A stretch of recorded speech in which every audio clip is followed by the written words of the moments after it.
Bro,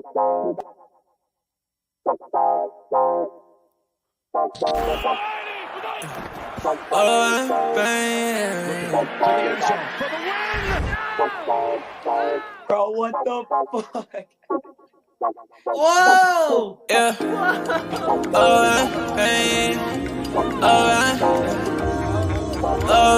Babe.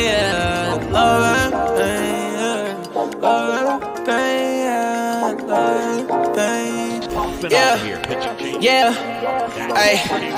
I just wanna touch the top. Baby said that she in love and she don't love a lie. Been chillin' with all the bros, I've been above the spot. Shawty said that things change, well it does a lot. Hey, watching out the payment, man, the suds is high. Yeah, lost inside the heart, but it's emerging right. I've been out the way and I'm good. I can find my home. Everything I said it was is not. Yeah, Jamaica, how you layin'? Yeah, you ain't say no, what you saying, baby? I lost you, but who's paying? Don't know why you hit my phone, why you playing? Yeah, I can't handle love without the trusting. Yeah, I can see the top, I wanna touch it. Yeah, yeah, we been getting money, no discussion. I don't let the top of shorty always get the fussy. Yeah, hey, I like the cruise on it. Say she like the way I sound and how I groove on her. I been steady dodging bullets, how I move on her. But he talking out his neck and not a crew on her. Yeah, and I'm sliding. Shawty like the vibe, don't want the ride to end. Yeah, to the nice end. Yeah, yeah, to the nice end. I can always keep the cool, I'm never fighting. Man, I love was all the cake without the icing. Now I found new love, different pricing. And it won't cost my soul, no devices. Yeah, I ain't got a plan for it, I'm the man for it. Still the Brody couldn't stand for it, it's very important. I've been off the edge, I've been feeling the wind blowing. I can lose my head and my heart, but they been gone. I just hit the head of stairs when it's dead time. I just lost promises, I regret mine. I just get a lot of love on the west side. I'm the GOAT, but I would never be the best guy. You might take me out of business like I'm Best Buy. Talk about the go to maybe soon, I know that's right. Yeah. Talk about the go to maybe soon, I know that's right. Thinking about the future, looking good and it's the best side. All right, ladies and gentlemen, welcome back to Ride the Tide Sports Podcast, Season 3, Episode 31. We have an action-packed pod for you today. We have a UFC recap, NFL update, MLB update, NBA update, NHL update. Everything is going down this Wednesday that needs to be talked about, with even some NCAA bowl games to top it off. I am not here alone. I am joined by The Wanderer and Snoop Luke. The boys are all here and ready to talk about all that's happened this past week. First things first, I gotta cut the BS. The Wanderer just had his first kid. So first off, just a round of applause for The Wanderer. Gotta shout him out real quick. Just had a kid. Love to see it. Thank you, Bill. I appreciate the shout out. How'd everything go? How's everything doing? It's going good. He's good. Lucius Lamar Carter is a well boy. He's healthy. He's at home, resting and eating, doing all kinds of chill baby things, and he is not a crier so far. That's the best so far. Will update. Check on the bags under my eyes the longer this goes on. We'll just see it amplify and continue to. How open are my eyes each podcast from here on forward? Right now, I'll give you you're at a 70 in terms of openness, okay? I expect at the end you're finna be at about a 30. There's variables. Don't act like there's not variables. We're just gonna leave it at that. I know, but I'm just saying. Had to Thanks, show it out. Fuller, for the congratulations. Fuller had to show the congrats. But Luke, how you doing? You jumped in here last minute. You're muted.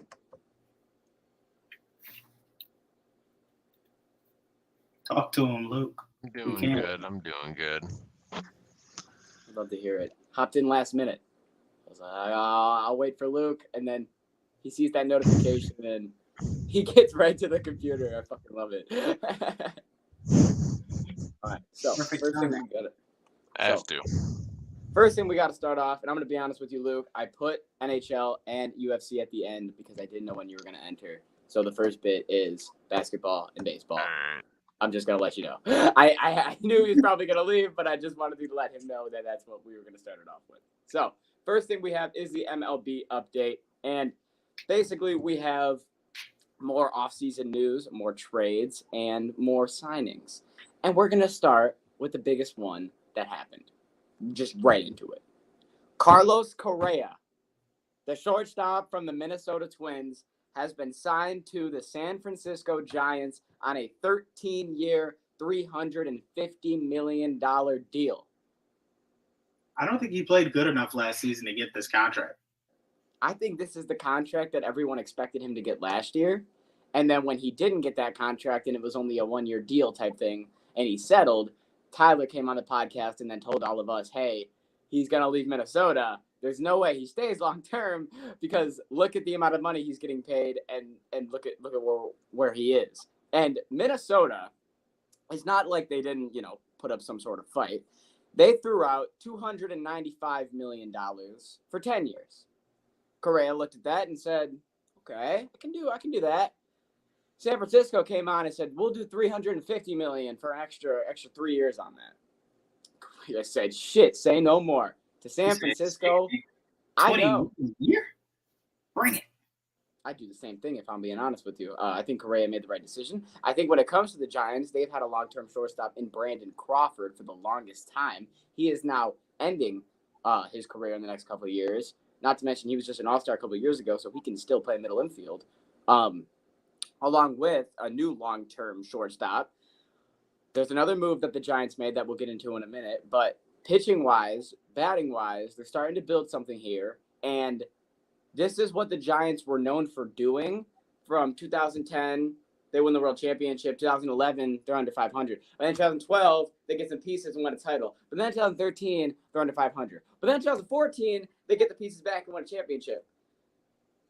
2 years ago, not this year, but the year before, they had the best record in the MLB. Last year, they couldn't crack 500. Now pieces are coming back in the free agency. I don't know why. No other team does this but the Giants. But they just have a cycle of, give me 1 year, and I will be fine. If they ever have a bad year, that fan base is probably the calmest fan base in all of sports. They don't have to worry. It's unbelievable. I just had to point Instead of the down years, they just want to tear for a couple in a row. The down years are just, they're not even stressing. And they don't need to stress. That's the thing. No reason. It's stress-free. And it's good to be a Giants fan right now. But other moves that were made were a 3-team trade that involved some of the best catchers in the MLB. The notable players that ended up on the notable teams were basically catcher for catcher. Sean Murphy, the last piece of that Oakland A's lineup. Now all of that 2019 Oakland A's starting lineup is gone, and he is going over to Atlanta, while they get nothing but Atlanta's number one prospect in return for now the second straight year that Oakland has taken Atlanta's number one prospect, which means where does Atlanta fall in all this? Where do the Brewers fall in all this? Isn't this a 3-team trade? Yes, William Contreras, the catcher from the Braves, is going over to the Brewers. Who wins the trade? Milwaukee does. I'm sorry. William Contreras is the best contact hitter out of the three. I think that he is the youngest and has the most potential out of the three. And I am including the number one prospect because from what I've seen from him in his 5.16 ERA, he hasn't been doing all that. And this is minors. This is A-ball. So, and Christian Pache, the number one pick that they got before, can't hit a fucking beach ball right now in AAA. Sorry, but I just have to let the people know how I feel. Hey, tell them how it is. And that's how the 3-team trade pretty much went down. Kevin Kiermaier ended up on the Toronto Blue Jays. I have absolutely no idea where this came from, and it was out of left field for me because when Teoscar Hernandez left, I assumed that we'd probably get another power bat to counteract that, but we just picked straight fielding. Kiermaier is a highlight Sports Center top 10 plays magician. That's what he does. He makes diving catches. He robs home runs. He plays amazing defense. That's what he's been known for. Will he have his moments offensively? Yes. But he is just another leadoff hitter who's going to be more defensively than he is offensively. And this isn't me shitting on the move. This is me confused or waiting for something more. You're just because we just lost Chris Bassett.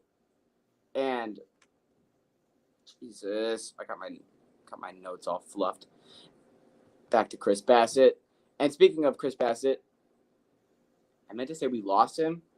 We gained him. We just gained Chris Bassett, which helps us. Yeah, we just helped him, and we just helped him on a 3-year deal, giving him an extra $63 million, which I did not think that he was going to get. But 21 million a year. For Chris Bassett. So, I mean, say what you want. And then what I meant to say was we lost Ross Stripling. That's where I got jumble confused. Because the Giants just picked up Ross Stripling, which I teased earlier.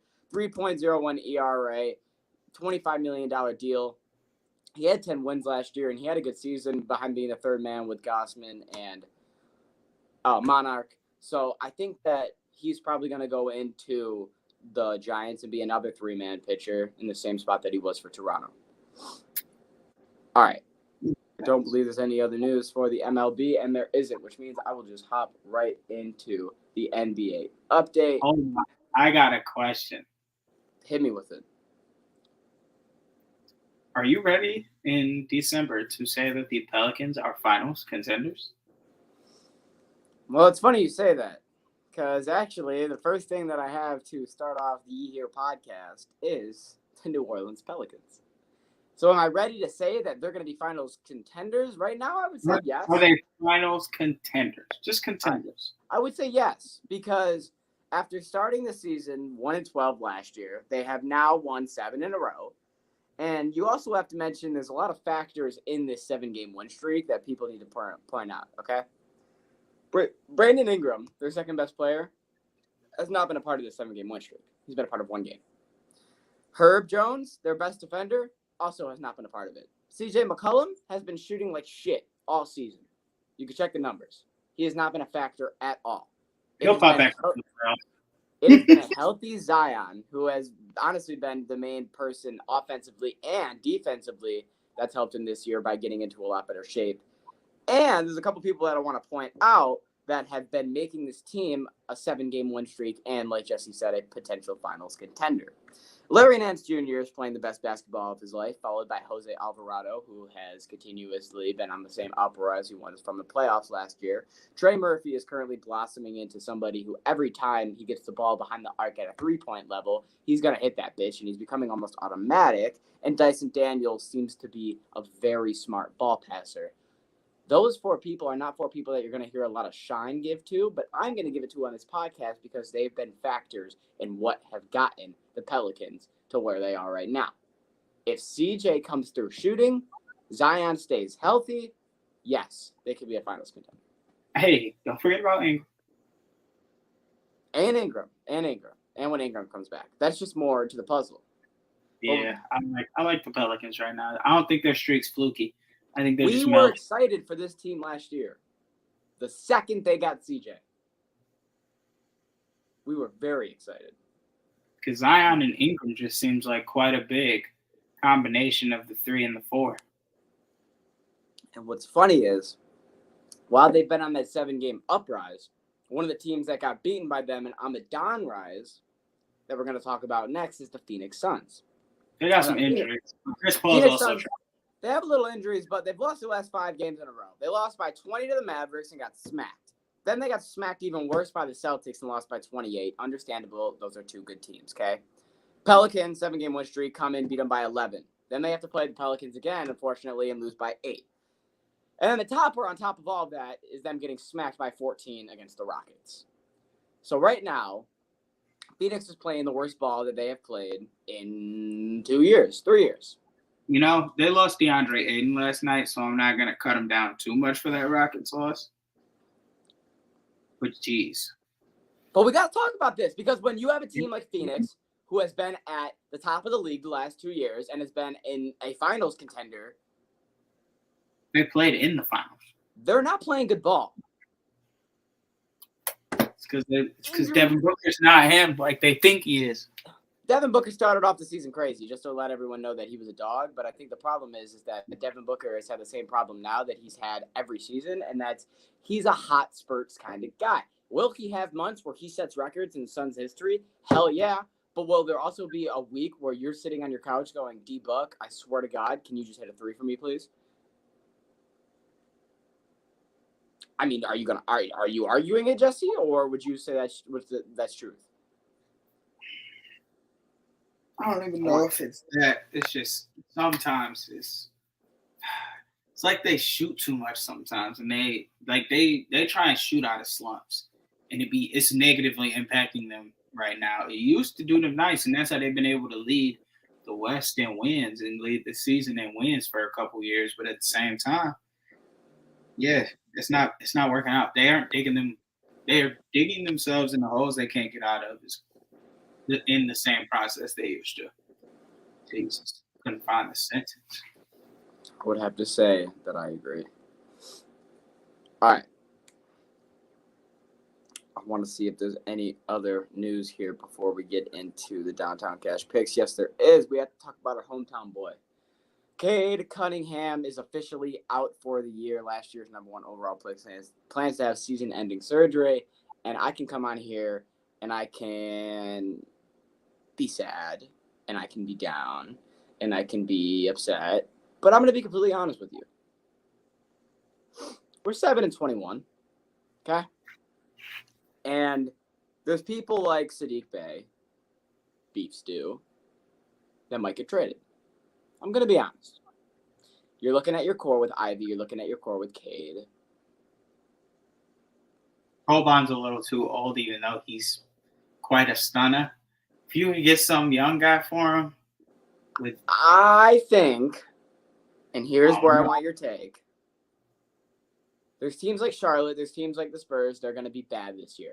The Pistons sneak in and take Victor Wembanyama. You look at Cade Cunningham. You look at Victor Wembanyama. You look at Jaden Ivey. Let's say we still have Sadiq. Okay? Then we have Jalen Duren. How do you feel about that 5 right there that I just named? It's not like we're about to win anything this year. Hank for Victor. No. We Why still not? play it because it'll happen either way. I'm sad with the team right now. No, the ball sucks, all right? We're not playing good. I honestly have not been watching a lot of Pistons this year intentionally because I like watching good ball. Yeah. So, I mean, tank for Victor. I'm going to be positive about it because I can't continue to come on here and be depressed when the Pistons haven't been relevant in fucking 10 years. Yeah, it's a sad lifestyle we live. I hate it, but that's what it is. Now it's time to get into the Downtown Cash. Whoa. Hit the wrong button and my screen started twitching. What the fuck? I'm pretty sure I went 1-2 this week. There we go. Everybody went 1-2 this week. Yeah. It's now time to get into the Downtown Cash picks. I will add Luke back in here. Everybody went 2-1 this week, which means if you look at the records, Luke is officially.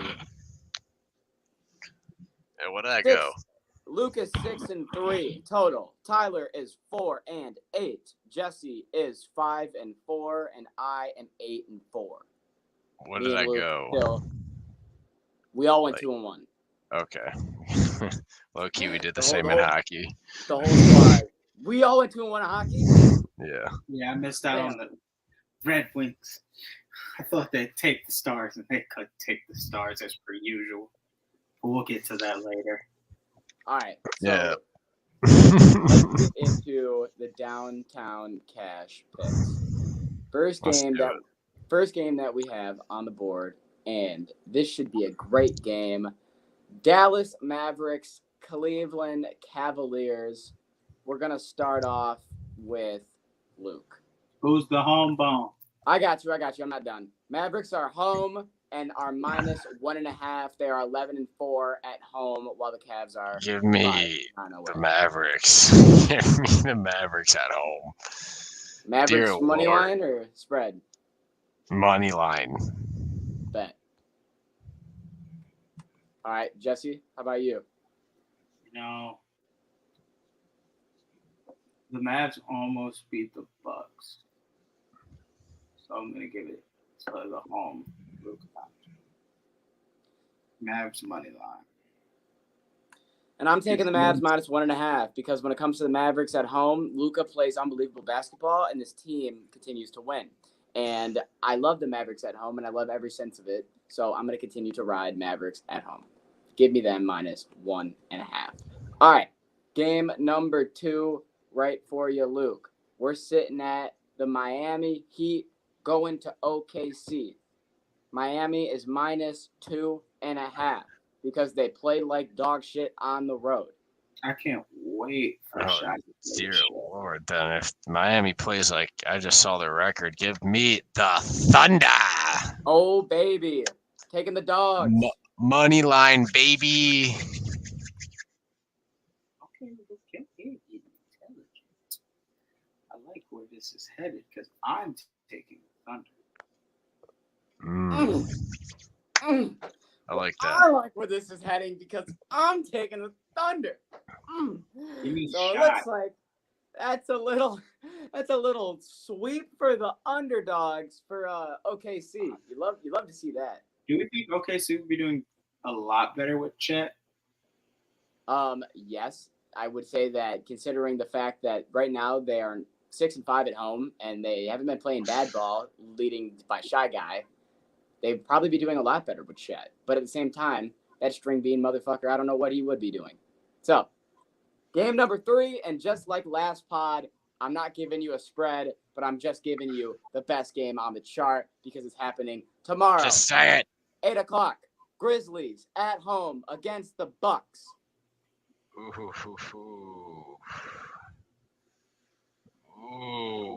Mm-hmm. Give me the Grizzly Bears.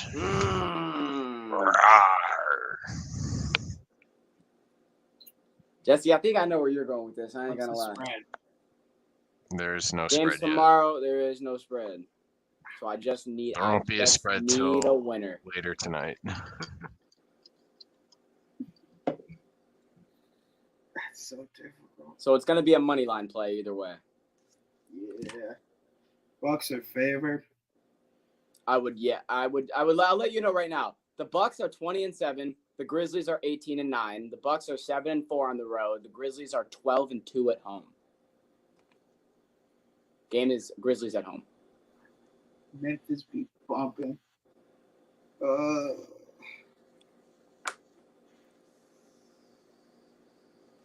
Give me the away team.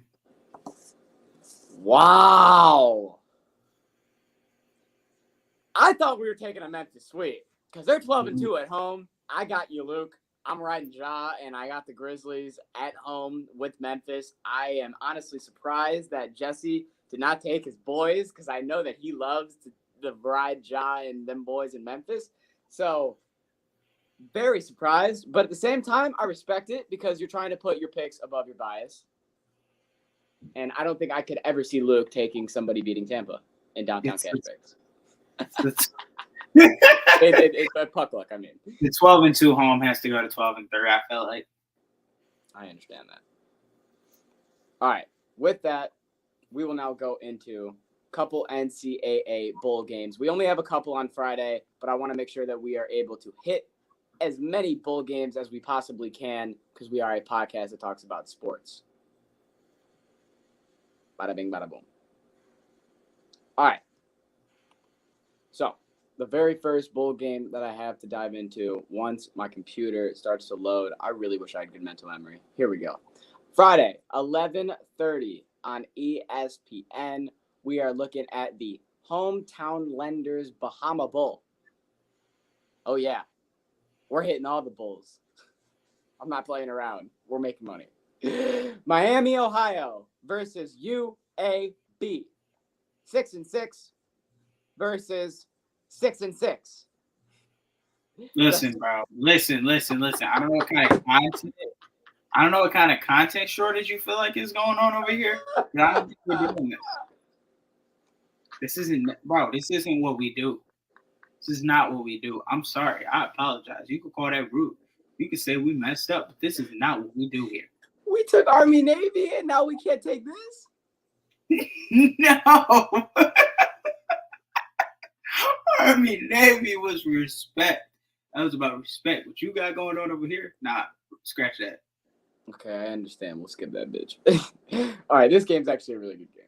Number 24 ranked Troy versus number 25 UTSA. It's the Duluth Trading Cure Bowl. Both teams come in 11-2. The spread is Troy -1.5. Well, I'm taking the underdog. Ooh, you like UTSA?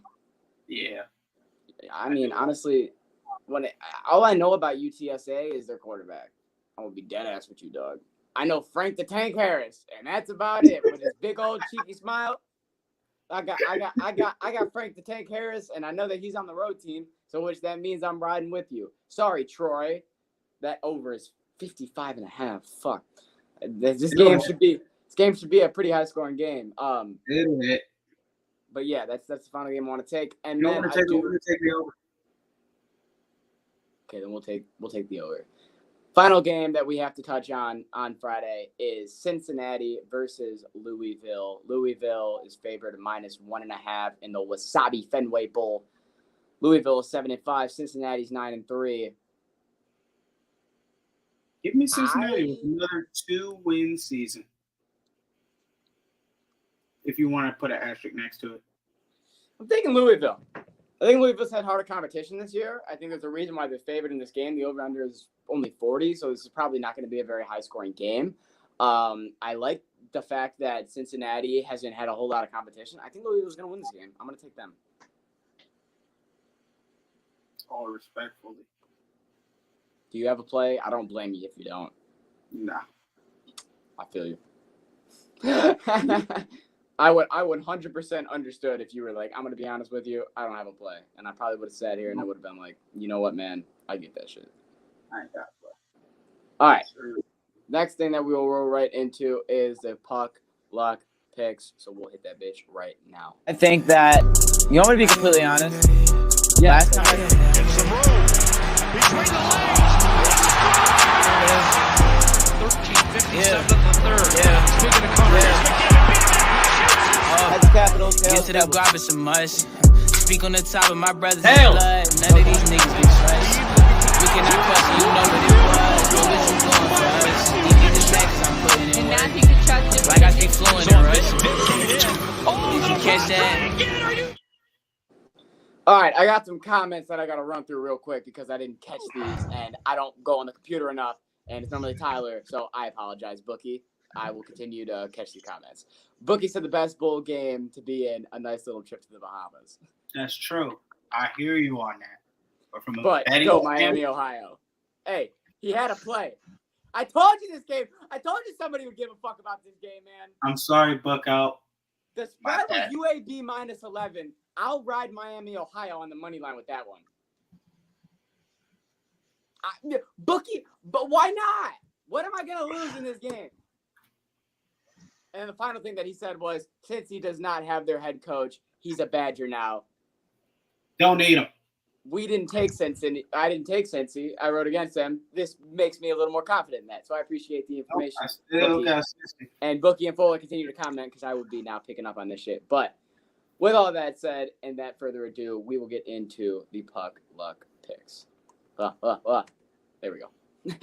All right. Well, for game number 1, we are going with Seattle Kraken, who are going to Carolina to play the Hurricanes Thursday night at 7 p.m. Eastern. Kraken are 9-3-1 on the road. The Canes are 5-3-1 at home. So you just had to pick two of my fucking favorite teams, did you? Yes, he did, you sailor. Who's home? I know you just said it. I forgot. Carolina Hurricanes. Man, they just beat Detroit 1-0. And you know, I'm gonna ride them. Give me the Canes. I'm gonna take Carolina. Let's see how this goes. I'm taking the Canes. All right. Hey, shit. Let's get some insight. The Canes have not played a lot at home. They're 5-3-1. The Kraken have been playing a lot on the road, and they keep rolling on the road. I'm going to trust the Kraken in this one. I mean, hey, they got more games on the road, more than they got home games in their own barn. So I'm going to take this. I'm going to take the Kraken in this one. I'm going to be happy as long as this is a good game. I'm going to be honest with you. But for game number 2, we have the St. Louis Blues going to Calgary to play the Flames Friday night at 9 p.m. Eastern. The Blues are 7-8-0 on the road, while the Flames are 10-5-1 at home. All right. Oh, sorry. I took the Flames twice this year at home, and they've won both games, so I'm just going to keep riding it. They're 10-5 at home. I like everything about Calgary so far this year at home. I have not watched them play on the road. I'm just going to keep it a buck. So if they're at home, I'm going to take them. Give me the Flames. You know the Flames. They keep it hot. And I'm not really that confident in St. Louis Blues. just left my head 5 seconds. The Blues. So Flames feels like the great choice. Oh, look at me and Jesse. Well, you Blues to see, shut on their dreams.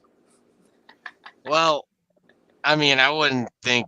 I mean, the Blues aren't just some push away. They're 50-50 on the road and at their own barn, and they can't decide which side they can play better on the road or at home.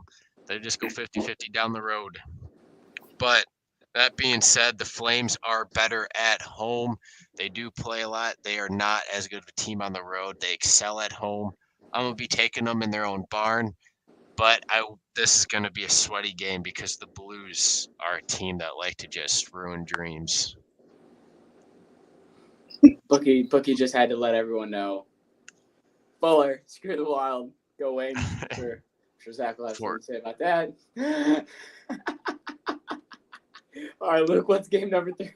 For game number 3, we have the New York Islanders going to Vegas to play the Golden Knights Saturday night at 10 p.m. Eastern. The Islanders are 8-6-0 on the road, while the Vegas Golden Knights are 8-7-0 at home. Islanders and the Golden Knights. I'm going to take Vegas. I'm going to take the Golden Knights. And I have no reasoning to it. That's for Luke to do. So I'm going to take Vegas. So glad I broke away from Dylan. Now I know I'll go 3-0 because Vegas ain't winning this game. Give me the Islanders. Uh-oh. Sorry, Fuller clap back. Who are the Wild? Oh, who are the Wild? Never heard of them. Bookie said Alabama's a trashy team. Whoa. Wild Fuller. Well, never heard of the Wild. I will be taking the New York Islanders in this one. This is going to be a very close matchup.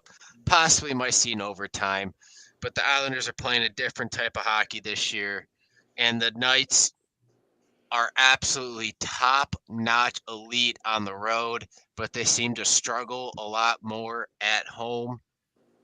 And I'm going to be taking the Islanders. Okay.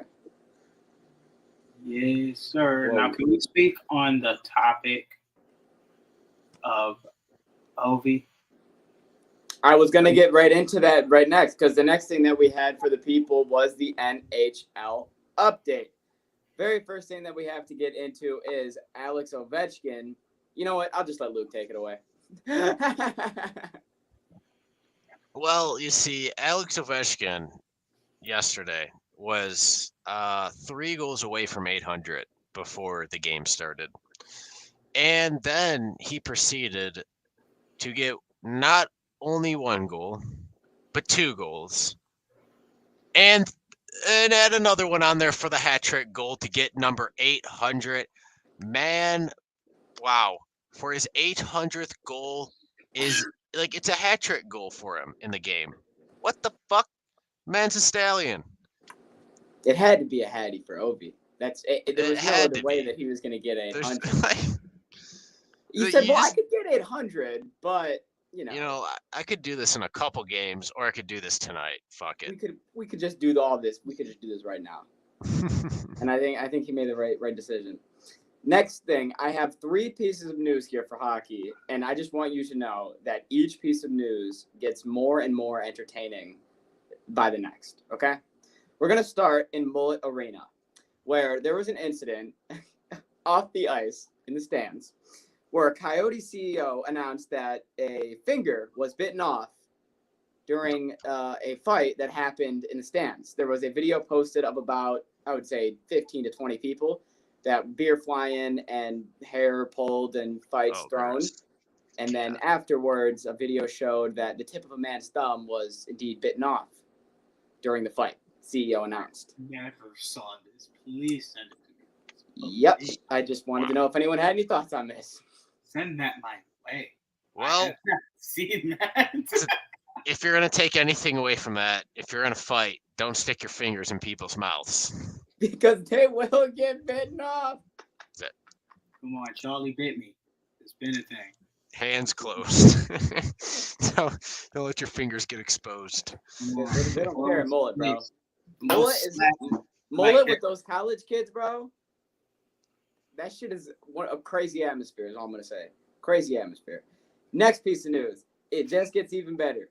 Phil Kessel has announced that his pre-game tradition, his pre-game routine that he gets going with before he steps on to play at the highest professional level of hockey before a game is he eats a giant bowl of cheese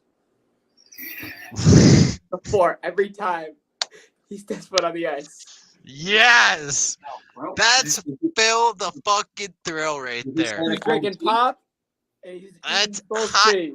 That's What hot kind of dog cheese? fucking thrill. The What'd you Does fucking it say cheddar? Does it It's say just cheddar? His secret that his teammate announced that the Oh, Iron man, Man. They that's asked great. him, "What do you think Phil's secret was to being the Iron Man?" And he said, "Oh no, he did say what kind." He said that Phil Kessel would eat a huge bowl of cheddar cheese before every game. Whew. Whew. Just because he's the best, bro. I'm sorry, but that's great. All right, here we go. Sorry. There is some beef going on in the comment section. Make sure to Boy, tell my Rookie, kid. Packers are looking a little rough this year. Go Vikings. Bookie hits back. Agreed, but we will be back. Vikings ain't looking very good as of late. Fuller hits back. Yeah, I see as long as they get the division, that's all I care about. Anything after that, then I can't be asking for too much. Asking for too much. You know what's going to happen, Fuller? Pay attention to me. Look me in my face right now. The Lions are going to finish the season 10-7. Juicy. They just went on an 8-1 streak. And you know who the first team they're going to have to see in the playoffs is? The Minnesota Vikings. It'll be the third game. They beat them once. They lost to them in their home turf. But guess what? That wasn't supposed to happen. So what's going to happen the third time they play? You can give the Lions the win. And that's the second round of the playoffs. Goodbye by your own divisional rivals. Stamp it. Calling it now. I will. Bookie said stay off the weed. Oh, you just don't want to talk about the fact that in order for them to finish with 10 wins, they would have to pop your Packers at Lambeau Field. Check it off. And Fuller says Jesse's drinking the blue Kool-Aid. He is. But at the same time, we've won 5 out of our last 6, so he's allowed to. The defense is coming together. That's always been the problem. that has been the main problem. But the last piece of NHL news that I have, like I said, they will get more and more entertaining. I don't know how you're going to beat the Phil Kessel one, but somehow I think this might. Jaromir Jagr, he is 50 years old. And in his season debut in Kladno, he put up 2 points, an assist, and a goal. At 50 years old, this man Jagr has been playing professional hockey longer than any of us have been alive. And it's just one of the best things to see. And if he continues to be relevant, we're going to continue to talk about him on this podcast. I don't give a fuck. All right. Do you have anything on that? No. Okay. Final thing that we can get into is UFC 282, otherwise known as the shit show in Nevada. It was bad. Yeah, this is absolutely wild, but was we're fucking gonna bad, get man. through it. Let's just rip off the fucking Band-Aid on this one. Bryce Mitchell gets absolutely dominated by Ilya Taporia on the ground, on the feet, everywhere in the fight, What the and fuck? then just put him out of his misery. That's how we And started the night. I couldn't have been any more sad. And I was like, this is how we're starting the card. This is not going to go well for me. I want everyone to know right now that watches this podcast how hard Luke has rode Bryce Mitchell, like been a fan of him. This man was dead fucking silent from the start of the bell to the end of the fight. He didn't make a fucking beat, bro. Bro, it was sad to watch. It was It bad. was, oh man. But then next up, we have Darren Till getting mauled in the first round and actually making somewhat of a comeback, but all that just to get submitted in the third round by Duplessis. Yeah, I mean, He had me for a second. he had me for a second thinking, shit, I was right. He is washed up and he's done. Then he's like, oh my god, comeback. Then he had me for a second time thinking he's gonna win this fight. I thought he was And going to then- get the comeback KO. And then he got dragged to the ground again. I'm like, well, I mean, there goes Till. Down goes Till. And the only thing that just happened to be added after that, sorry, but and the only thing that just happened to be added, there's a baby now on the stream. Oh. He pooped. I saw a baby. It was like, oh my God. I was gonna introduce him to everybody, but he pooped and I gotta change his diaper. Okay, sounds good. Hi, Lucius. I saw a baby on the screen and was like, what's happening? So, all right, third fight. And I'm not Third gonna fight. lie, it took me a minute. I really tried to stay awake, but this fight almost put me. Honestly, I was awake through this fight with how well Morano was in the fight and was about to actually win the fight until Ponzinibbio. He would have won. There's a good chance, especially with how the judges were that night. Nah, exactly. You know what? But- Honestly, who would have fucking knows who would have won it that night? You damn right. Yeah, but let's go to this one. Because Patty Pimblett wins via decision over Jared Gordon, which I rewatched the fight. I could kind of see a small argument to where it could be a lot closer than a lot of people think. But Because Jared really didn't have that good of a game plan, damage-wise, only really control-wise, and they even showed how they score rounds and everything before. They look at control time last when it comes to like tiebreakers and giving someone a round, basically, and whatever. And I guess Patty had a little bit more damage. Not a lot of people agreed with it, but he took it via decision. bullshit. And, well, okay, let's just say this. When we were watching the decision, me personally, I love Patty. I've been backing him from the start. But I was shitting bricks. As soon as they said all three judges scored it, I'm like, motherfucker, Patty lost. Because I was like, the only way he's winning if he gets a split decision and just snakes a fucking second judge in somehow. No. All three judges scored it for Patty. I'm like, wow. I honestly couldn't believe it. But Dana White couldn't believe it. That's not even the worst part of the night because we had Thank God. I I have to announce this. Thank God that we made the decision when the Patty fight was over. Done. When the Patty fight was over, Tyler went to bed. You drove home. I drove home. And we made the correct fucking decision because if we would have stayed and watched this main event, something would have been broke. Yes, because it wasn't that entertaining. And it was a title fight for a vacant title that ended in a draw between Blachowicz and Ankalaev.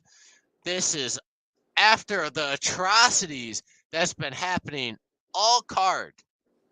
They have the balls to end this on a draw and not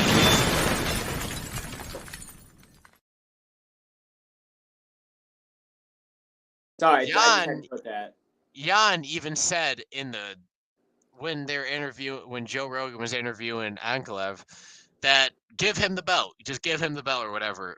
Like, Yeah. dude, someone needs the belt. And while they were talking to Ankalev, like they weren't even done with the wrapping up the fight. They already scheduled who was it? It was Jamal Hill and it was a verbal agreement. Shit. Tyler says Tycho here. This card was booty. And he's not wrong. Booty it was. But Glover Bookie said, Teixeira I want a second and fight.